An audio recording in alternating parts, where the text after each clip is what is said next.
رزق عورت کے نصیب سے ملتا ہے اور اولاد مرد کے نصیب سے کی تحقیق ہوئی ہے۔ سوال ہوا، کیا یہ بات درست ہے کہ رزق عورت کے نصیب سے ملتا ہے اور اولاد مرد کے نصیب سے؟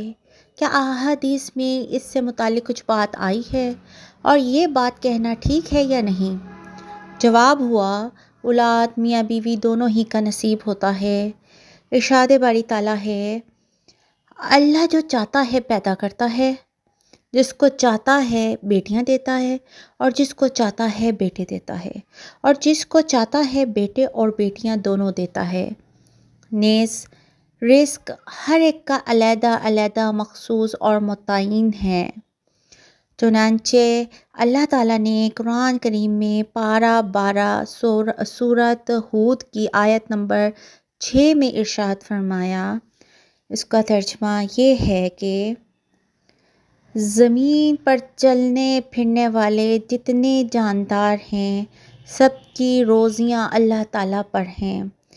وہی ان کے رہنے سہنے کی جگہ کو جانتا ہے اور ان کے سونپے جانے کی جگہ کو بھی۔ سب کچھ واضح کتاب میں موجود ہے۔ بخاری شریف کی حدیث کا مفہوم ہے کہ جب بچہ 4 ماہ کا ہوتا ہے تو اللہ رب العزت فرشتے کو بھیجتا ہے اور اس کا رزق لکھواتا ہے، گویا اس کا رزق پہلے سے ہی مختص کر دیا جاتا ہے، جس میں کوئی کمی پیشی نہیں ہو سکتی۔